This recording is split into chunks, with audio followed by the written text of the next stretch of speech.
नमस्कार दोस्तों, स्वागत है हमारे इस YouTube चैनल पर। मैं राजन तिवारी आपका स्वागत करता हूं। आज हम लोग चर्चा करेंगे बिहार में जो उपचुनाव हुआ है 4 सीटों पर।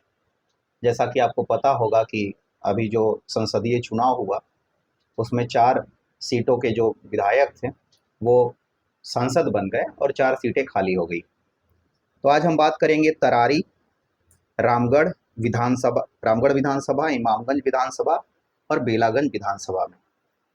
जैसा कि आपको पता होगा, तरारी से सुदामा प्रसाद थे और उन्होंने जो है CPI-ML के टिकट पर आरा लोकसभा से जीत दर्ज की और ये सीट खाली है। टोटल जो 4 सीट है उस पर औसत वोटिंग जो है वो लगभग 52% हुआ है। और आज हम लोग शुरू जब करेंगे इस चर्चा का तो सबसे पहला विधानसभा होगा वो होगा तरारी विधानसभा, जो कि पहले पीरो विधानसभा से भी के नाम से भी जाना जाता था। और यहाँ के सुनील पांडे जो बाहुबली नेता के तौर पर जाने जाते हैं, वो 3 बार के सांसद 3 बार के विधायक रहे और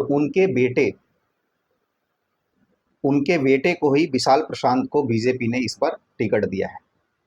पिछले बार इन्हीं के परिवार से शायद इनकी पत्नी चुनाव लड़ रही थी LJP के टिकट पे।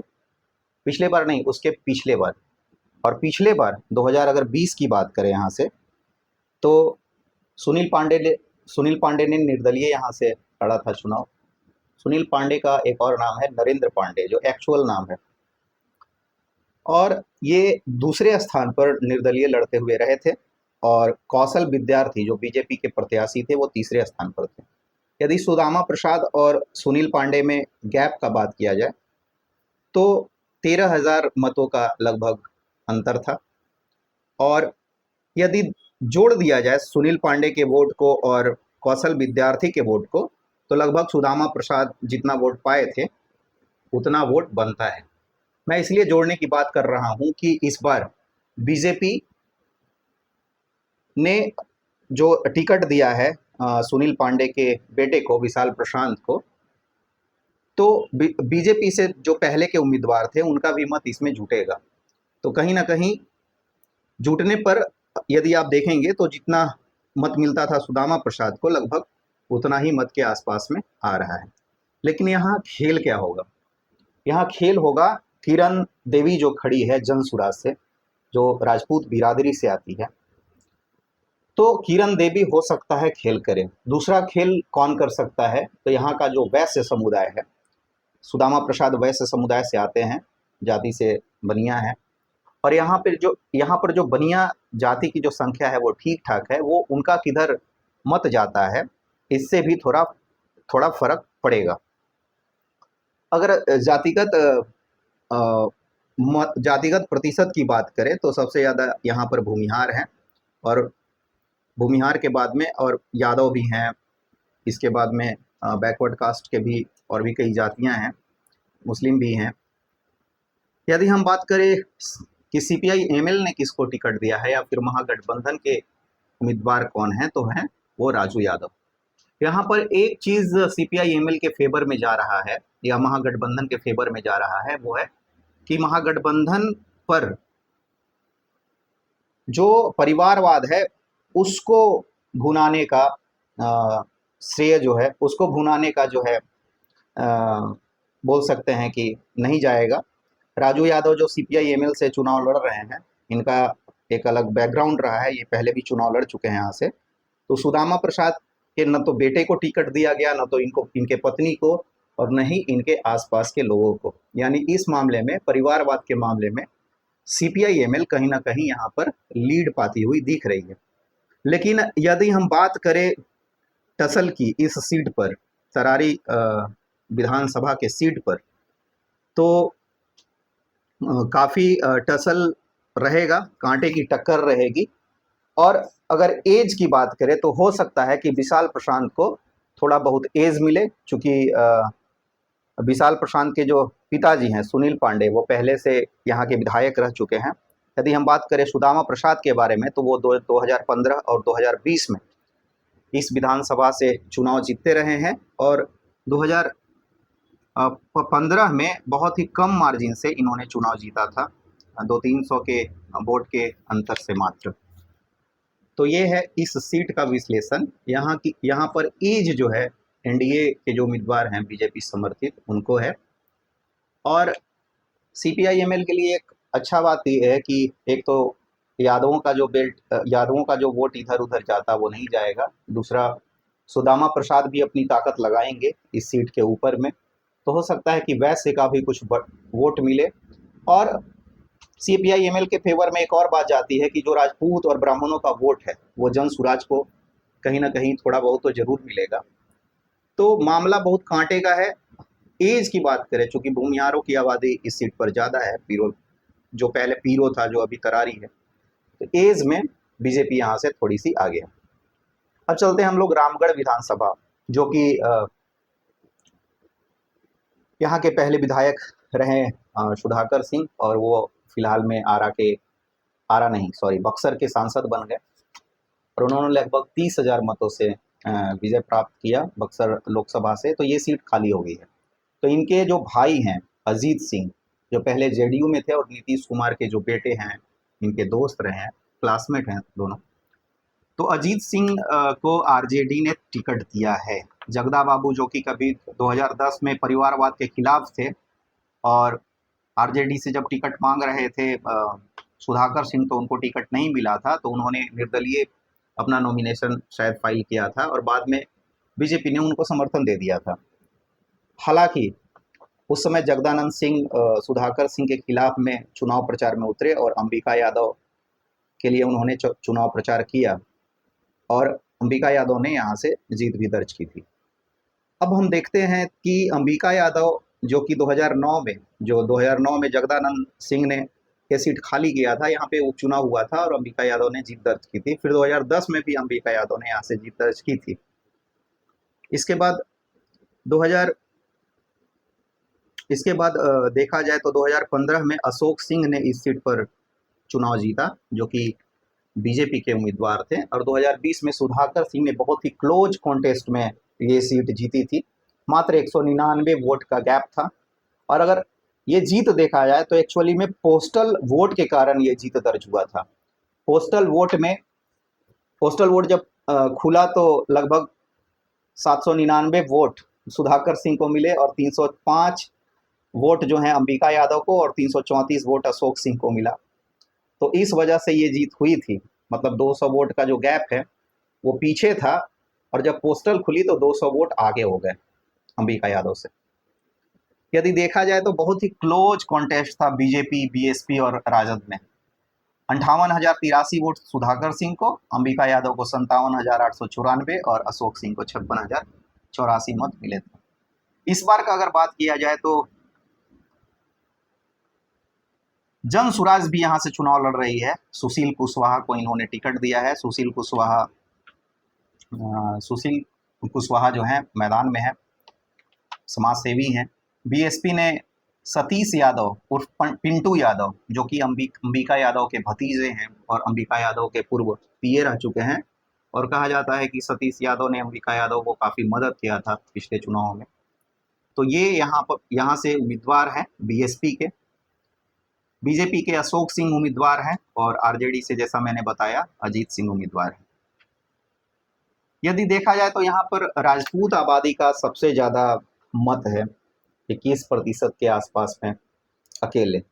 तो राजपूतों का वोट तो बटेगा अजीत सिंह और अशोक सिंह में, और राजपूत टैक्टिकल वोटिंग करते हैं, वो देखते हैं कि कौन जीत रहा है।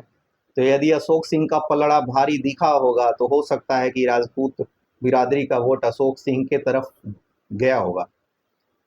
तो ये भी होता है। और जैसा कि एक और यहाँ पर अशोक सिंह के लिए फेवरेबल बात है कि जहाँ सतीश यादव और अजीत सिंह पर परिवारवाद के तहत सीट पाने का आरोप है, वहीं अशोक सिंह पर इस तरह का कोई आरोप नहीं है। यदि आगे देखते हैं हम लोग तो मुस्लिम हैं यहाँ पर 8.5%, जो कि कमोबेश इनकी जो स्थिति है वो आरजेडी के पक्ष में ही जाएगी, और जाती रही है एमवाई समीकरण के कारण। यादव का जो वोट प्रतिशत है यहाँ पर 6.8% है।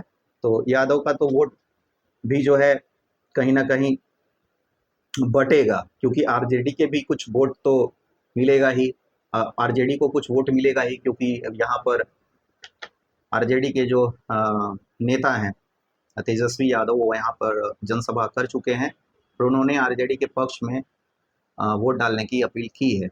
तो एक फैक्टर तो ये है, तो यादव का वोट जो है 6.8% ये बटेगा। यदि हम एक प्रिडिक्शन देखें तो ये त्रिकोणीय चुनाव है, लेकिन यहाँ पर आरजेडी पिछड़ती हुई दिख रही है।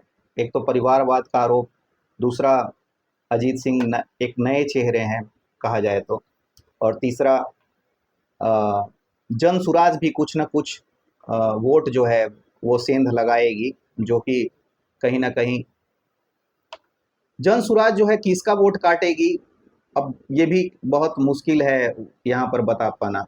लेकिन जन सुराज के जो सुशील कुशवाहा है वो तो कुशवाहा के वोट काटेंगे। तो ये जो वोट कटेगा, कुशवाहा का वोट मिलेगा या फिर ब्राह्मणों का वोट मिलेगा, तो ये तो थोड़ा सा बीजेपी के अशोक सिंह के लिए ही डैमेजिंग है।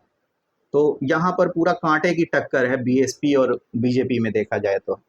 लीड अगर थोड़ी सी एज की बात की जाए तो अशोक सिंह को एज मिल सकता है। अशोक सिंह को एज इसीलिए मिल सकता है कि आरजेडी का जो यादव का वोट है वो थोड़ा सा इधर उधर होगा, और एज मिलने का तो कोई दूसरा कारण दिखता नहीं है यहाँ पर।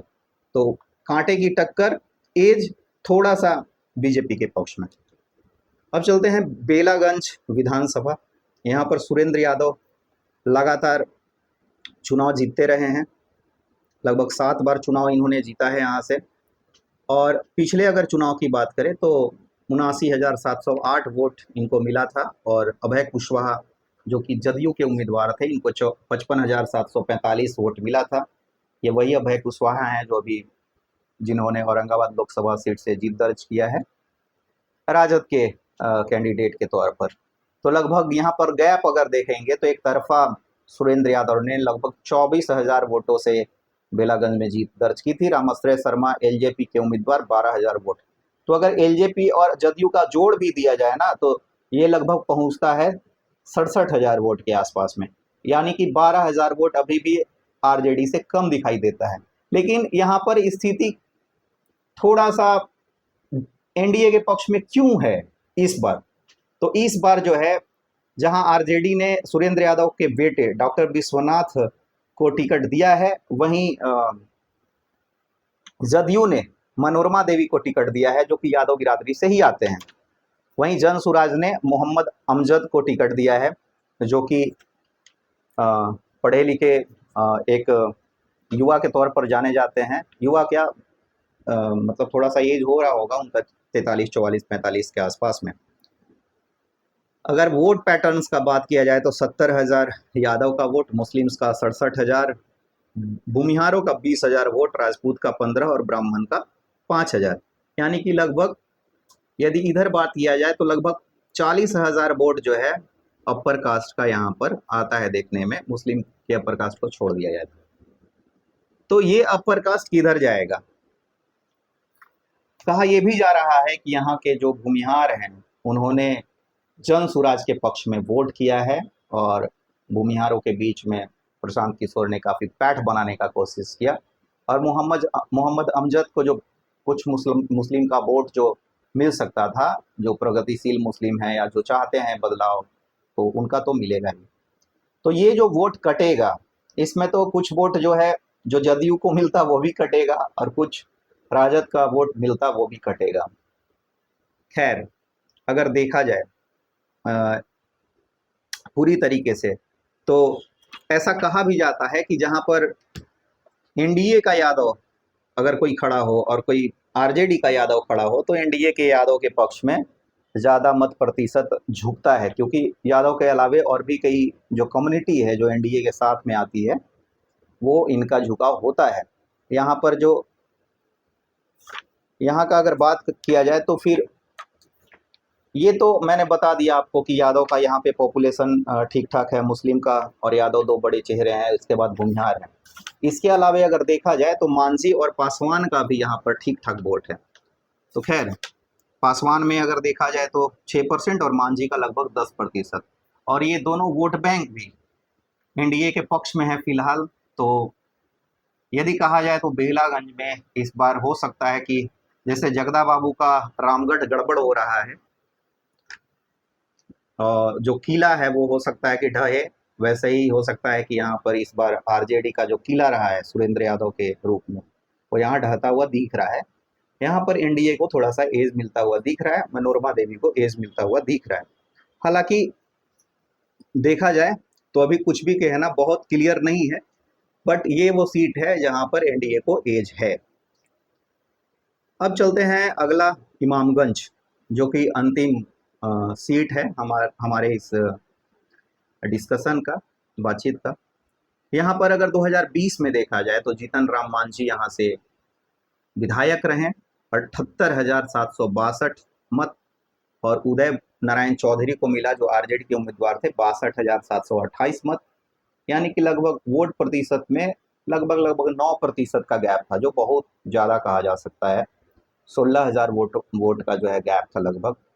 एलजेपी भी यहाँ पर उम्मीदवार खड़ा की थी, जो एलजेपी इस बार साथ में है, शोभा सिंह 14,197। यदि एलजेपी और फिर हम का भी जोड़ दिया जाए तो बहुत ज़्यादा गैप हो जाएगा।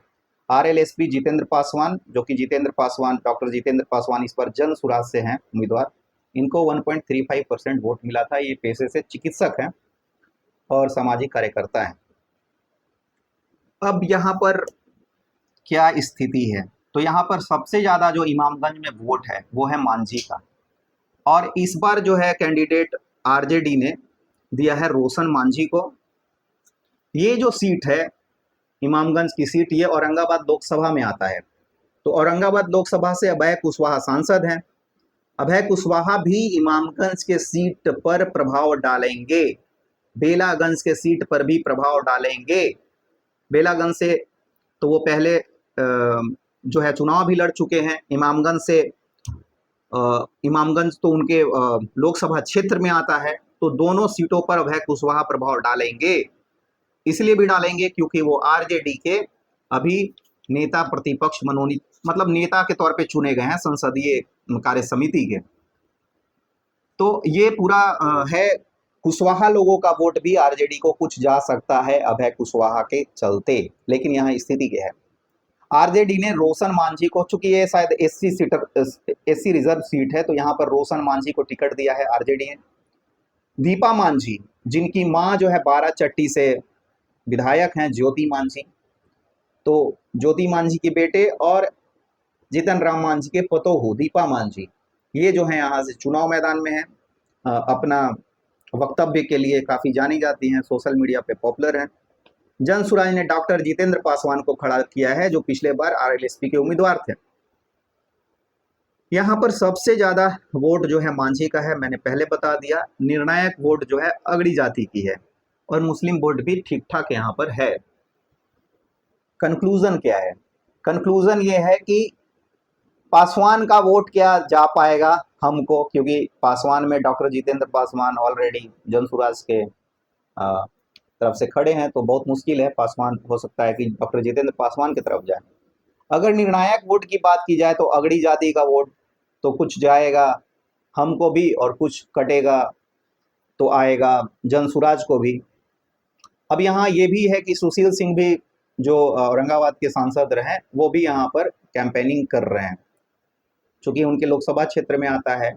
और अब अगर अभय कुशवाहा कूदेंगे तो इधर से सुशील सिंह भी कूदेंगे, और सुशील सिंह और जीतन राम मांझी में अच्छा संबंध रहा है, तो वो भी यहाँ पर जाकर सहयोग करने की बात कर रहे हैं। लेकिन जो गैप है, जीतन राम मांझी जिस तरीके से जीते हैं बड़े गैप से, तो ये कहा जा सकता है कि ये जो चुनाव है वो एनडीए के फेवर में ज़्यादा है, यानी कि एनडीए के पक्ष में ज़्यादा झुका हुआ दिखाई दे रहा है।